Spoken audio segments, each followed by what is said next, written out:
आज का टॉपिक है डायबिटीज के बारे में, जैसा अभी शिवानी ने ब्रीफ किया था। तो बेसिकली आज हम बात करने वाले हैं स्टोरी ऑफ टू पीपल। दो लोगों के बारे में हम बात करने वाले हैं, दो लोगों की स्टोरी, और कैसे उनकी लाइफ स्टाइल चॉइसेस ने उनके जो लाइफ में किस तरह से उनको हेल्प किया या किस तरह से प्रॉब्लम आई उनको, तो हम उसके बारे में देखने वाले हैं। तो जैसा कि डायबिटीज को हम सभी जानते हैं, एक शुगर वाली बीमारी के नाम से जानते हैं। तो और इसको आजकल एक लाइफस्टाइल डिसऑर्डर कहा जाता है। डिजीज नहीं है बल्कि एक डिसऑर्डर है। और ये एक तरह का वार्निंग साइन होता है लोगों के लिए कि अभी दिस इज द टाइम कि किस तरह से हम खाते हैं, किस तरह से पीते हैं, किस तरह से अपनी बॉडी को मूव करते हैं, किस तरह से हम अपना रहन सहन हमारा है, उन सब चीजों को चेंज करने की जरूरत है। तो इस बारे में ही हम बात करने वाले हैं। और टाइप 2 डायबिटीज की हम यहाँ बात करेंगे। टाइप 2 डायबिटीज का कुछ मेन रीजंस होते हैं, जो आई थिंक बहुत सारे लोगों को पता होगा। जिनको नहीं पता है उनके लिए एक बार और बता देते हैं कि अगर डाइट में कार्बोहाइड्रेट का लेवल ज्यादा है, या ऐसा है कि कैलोरीज बहुत ले रहे हो, आप ज्यादा खा रहे हैं, बार बार खा रहे हैं, या फिर ओबेसिटी हो गई है, इतना खाया है, इतना स्टोर हो गया है फैट कि ओबेसिटी हो गई है, या फिर लाइफ स्टाइल सेडेंटरी है, बैठे रहते हैं या एक ही जगह पर खड़े रहते हैं, मतलब फिजिकल एक्टिविटी नहीं है, मूवमेंट नहीं है। उसके अलावा तीसरा एक जो बड़ा रीजन होता है वो है स्ट्रेस। अगर बहुत ज्यादा स्ट्रेस में रहते हैं, क्रॉनिक स्ट्रेस, वो भी एक बहुत बड़ा रीजन होता है टाइप 2 डायबिटीज का। तो इस बात को समझने के लिए हम बात करेंगे दो लोगों के बारे में, मिस्टर ए और मिस्टर बी। ठीक है। तो दोनों को टाइप 2 डायबिटीज हुआ है। लगभग 40 साल की उनकी एज है। और किस तरह से हम बात करेंगे कि किस तरह से उनकी यहाँ से उनकी लाइफ किस तरह से डिफरेंट हो जाती है, उसके बारे में बात करेंगे। तो बेसिकली कहते हैं ना कि हर इंसान के पास जिंदगी में दो रास्ते आते हैं, और ये आगे की आपकी आने वाली लाइफ कैसे होने वाली है, ये इस बात पर डिपेंड करता है कि आज आप कौन सा रास्ता चूज करते हो, कौन सा डिसीजन लेते हैं आप। तो यही हमें समझना है। यहाँ मिस्टर ए और मिस्टर बी की स्टोरी में पहले हम मिस्टर ए के बारे में बात करेंगे। तो यूजुअली क्या होता है, जब किसी को डायबिटीज डायग्नोस होता है, जैसा कि उन लोगों को हुआ है, तो उसमें क्या होता है, लोग डॉक्टर के पास जाते हैं और डॉक्टर उनको मेडिसिन देते हैं। तो मिस्टर ए जो है वो पूरी तरह से मेडिसिन डिपेंडेंट है। उनको ये लगता है कि हम डॉक्टर के पास जाएंगे, उन्होंने मेडिसिन दी, फिर हम वो खाएंगे और हम सही रहेंगे। तो अब मिस्टर ए जाते हैं डॉक्टर के पास, डॉक्टर ने उनको दवाई दी है जिसका नाम मेटफॉर्मिन है, उन्होंने कोई ब्रांड दिया होगा डॉक्टर ने। और डॉक्टर ने उनको कहा कि अभी आपको शुगर अवॉइड करना है। मिस्टर ए ने कहा ओके, कोई प्रॉब्लम नहीं है।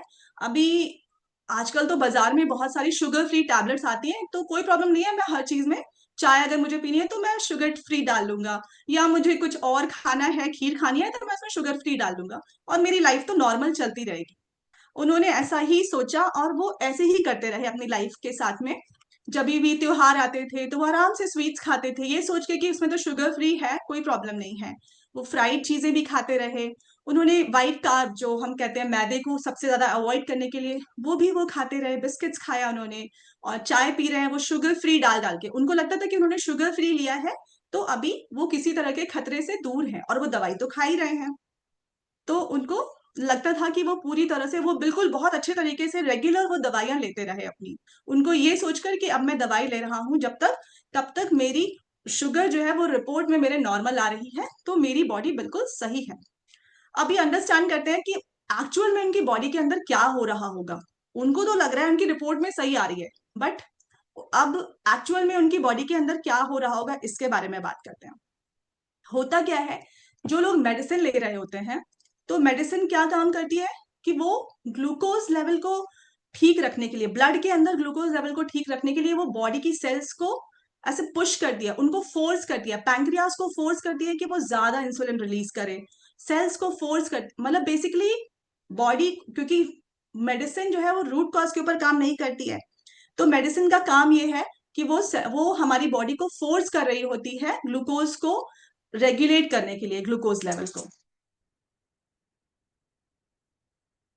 तो अब जो उन्होंने दवाई खाई, क्या बोलते हैं, जो भी वो मेडिसिन ले रहे थे, जो उन्होंने डॉक्टर ने वो प्रेस्क्राइब की थी, वो लेते रहे। बट उन्होंने किसी भी तरह का डाइट में और लाइफस्टाइल में चेंज नहीं किया। तो हुआ क्या कि उनकी जो एक्चुअल में जो उनकी बॉडी में जो सेल्स थी, वो इंसुलिन रेजिस्टेंट ही रही, क्योंकि एक्चुअल प्रॉब्लम क्या था, रूट कॉज क्या था, कि सेल्स जो है वो सारी इंसुलिन रेजिस्टेंट हो गई थी। इंसुलिन, जिसको हम सभी जानते हैं कि ये ग्लूकोज के मेटाबॉलिज्म के लिए रिस्पॉन्सिबल होता है, ये एक हार्मोन है बॉडी के अंदर। और जब सेल्स हमारी ठीक से ग्लूकोज को यूज नहीं कर पाती हैं, क्योंकि इंसुलिन ठीक से काम नहीं कर पाता है अपना, इंसुलिन सेल्स बिल्कुल मना कर देती है कि नहीं लेंगे हम, सेल्स जो है वो इंसुलिन रेजिस्टेंट हो चुकी हैं। तो अब ग्लूकोज का मेटाबॉलिज्म ठीक से नहीं हो पाता है, और ग्लूकोज का लेवल ब्लड के अंदर बढ़ा रहता है। और क्योंकि डाइट में और लाइफस्टाइल में कोई चेंज नहीं किया है, तो इंसुलिन रेजिस्टेंस का जो एक्चुअल प्रॉब्लम था वो बना हुआ है। जबकि आप साथ में दवाई, मिस्टर ए जो है वो दवाई तो ले रहे हैं साथ के साथ, बट वो जो रूट रूट कॉज था इंसुलिन रेजिस्टेंस वाला, वो बना हुआ है उनका। अब बॉडी को क्या हो रहा है कि और इंसुलिन चाहिए। ठीक है, अब वो क्या होगा, धीरे धीरे करके क्या होता है कि उसको और ज्यादा इंसुलिन इंसुलिन और ज्यादा इंसुलिन की जरूरत है बॉडी को। और इंसुलिन ज्यादा चाहिए तो आपको मेडिसिन की डोज बढ़ानी पड़ती है। धीरे धीरे करके क्या होता है कि मेडिसिन की डोज बढ़ने लगती है। आपने सुना होगा बहुत बार, तो मिस्टर ए के साथ में भी यही हो रहा है। कुछ सालों के बाद उनकी मेडिसिन की डोज और बढ़ गई।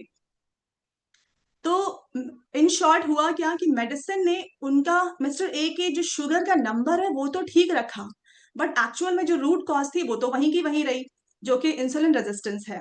और वो धीरे धीरे समय के साथ साथ वो और ज्यादा वर्स और ज्यादा खराब होती गई। ठीक है, अब हो क्या रहा है मिस्टर ए के साथ में, उनका लिवर जो है वो फैट स्टोर कर रहा है, ज्यादा से ज्यादा फैट स्टोर हो रहा है उनके लिवर के अंदर। उनकी जो ब्लड वेसल्स थी वो बहुत स्टिफ, ब्लड वेसल्स हमारी जो जिनके अंदर ब्लड बहता है उनको ब्लड वेसल्स बोलते हैं। तो वो ब्लड वेसल्स की जो वॉल होती है नेचुरल वे में वो बहुत इलास्टिक होती है। और यही रीजन होता है कि हमारी बॉडी नॉर्मल तरीके से ब्लड प्रेशर को मेंटेन कर पाती है, नॉर्मल रख पाती है। बट यहाँ पर मिस्टर ए को, जब क्योंकि वो सिर्फ मेडिसिन ले रहे हैं और डाइट में लाइफस्टाइल में कोई चेंज नहीं कर रहे हैं, उनकी जो ब्लड वेसल है वो ऐसे स्टिफ हो गई हैं, ऐसे कड़क टाइप की होने लगी है धीरे धीरे करके। तो अब वो जो उसकी इलास्टिसिटी थी वो खत्म हो रही है। अब क्या होगा, वो जो ब्लड प्रेशर वो पहले नॉर्मल तरीके से नॉर्मल रख पा रही थी ब्लड प्रेशर को, वो अब नहीं रख पाएंगी। तो अल्टीमेटली बीपी का प्रॉब्लम आने लगा उनको। ठीक है, उसके अलावा क्या हुआ, उसके अलावा धीरे धीरे समय के साथ साथ क्या हुआ, जो ग्लूकोज मॉलिक्यूल पूरे सेल में ट्रैवल कर रहे थे ब्लड के थ्रू, अब वो अलग अलग सेल को जाकर परेशान करते करते वो हर एक ऑर्गन के पास पहुंच के उनको भी डैमेज करने लगे। सब जगह इन्फ्लेमेशन होने लगा, हर सेल में इन्फ्लेमेशन होने लगा। तो ये धीरे धीरे करके उनके ऑर्गन्स खराब हो रहे, उनको नहीं पता है, उनको लग रहा है कि उनका रिपोर्ट में, मिस्टर ए को लग रहा है कि मिस्टर ए की रिपोर्ट तो सही आ रही है, उसमें शुगर लेवल नॉर्मल आ रहा है। बट बॉडी के अंदर ये पीछे चेंजेस चल रहे हैं जो कि उनको दिख नहीं रहे। अभी क्या हुआ, धीरे धीरे उनको किडनीज की प्रॉब्लम आनी शुरू हुई, क्योंकि डैमेज हो रहा है। ग्लूकोज जो है वो डैमेज कर रहा है बॉडी की हर एक सेल को। किडनी की सेल को डैमेज किया उसने, तो किडनीज में प्रॉब्लम आने लगी। हार्ट की सेल्स को डैमेज किया, मसल्स को डैमेज किया, वहां पर ब्लड वेसल्स को डैमेज किया। तो क्या हुआ, ब्लड प्रेशर बढ़ने लगा, हार्ट में प्रॉब्लम आने लगी, आंखों में प्रॉब्लम आने लगी। आपने सुना होगा बहुत बार, जिन लोगों को बहुत लंबे समय से डायबिटीज रहता है और अनकंट्रोल्ड डायबिटीज होता है, तो उनको इस तरह की प्रॉब्लम्स आने लगती है, उनके पैरों में प्रॉब्लम आने लगी धीरे धीरे करके। फिर अल्टीमेटली क्या हुआ कि मिस्टर ए की चॉइसेस की वजह से, जो उनकी डाइट और लाइफस्टाइल की चॉइसेस थी, उन्होंने मतलब उन चॉइसेस ने उनको, मिस्टर ए को पहुंचा दिया अनकंट्रोल्ड डायबिटीज तक। अब कुछ सालों के बाद मिस्टर ए को और प्रॉब्लम्स क्या स्टार्ट हुई कि उनको थकान रहने लगी, उनको बार बार यूरिन जाना पड़ता था, उनके हाथ पैर सुन्न होने लगे धीरे धीरे, उनका जो विजन था वो ब्लर होने लगा। और उनकी जो किडनीज थी उनका प्रॉब्लम स्टार्ट हो गया, जैसे आपने सुना होगा बहुत बार, क्योंकि आप ब्लड के अंदर इतना सारा ग्लूकोज है, और किडनी जो है आपका, जब किडनी स्ट्रेनर का यानी कि छन्नी का काम करती है, अब वो पूरा ग्लूकोज का लोड किडनी के ऊपर आ रहा है। और तो और पानी और नहीं पी रहे हैं। तो हो क्या रहा है कि वो किडनीज, ग्लूकोज की वजह से किडनीज के ऊपर बहुत ज्यादा ओवरलोड हो गया, और किडनीज धीरे धीरे खराब होने लगती हैं, उनका फंक्शन गड़बड़ हो गया, नेफ्रोपैथी जिसको बोलते हैं। फिर आता है उनका ब्लड प्रेशर बढ़ गया है, कोलेस्ट्रॉल लेवल बढ़ गया है, और क्या हुआ, उनको हार्ट अटैक का रिस्क आ गया है, डॉक्टर ने बता दिया आपको हार्ट अटैक का रिस्क है। स्ट्रोक का प्रॉब्लम, स्ट्रोक का भी रिस्क हो गया। अब इस समय मिस्टर ए लगभग 2 से 3 शुगर की मेडिसिन ले रहे हैं ऑलरेडी, जिसमें मेटफॉर्मिन भी है, ग्लिम्पराइड भी है, मतलब 2-3 तरह की डॉक्टर ने उनको प्रेस्क्राइब कर दी। वो शुगर की मेडिसिन ले रहे हैं, प्लस वो बीपी की मेडिसिन ले रहे हैं, प्लस वो कोलेस्ट्रॉल की मेडिसिन भी ले रहे हैं, स्टैटिन्स। तो जो कहानी मिस्टर ए की शुरू हुई थी डायबिटीज की डायग्नोसिस से, वो कहानी अभी अनकंट्रोल्ड डायबिटीज होने की वजह से वो आ गई है, उनको कितनी सारी और प्रॉब्लम्स हो गई हैं और उसकी वजह से वो और सारी दवाइयां खा रहे हैं।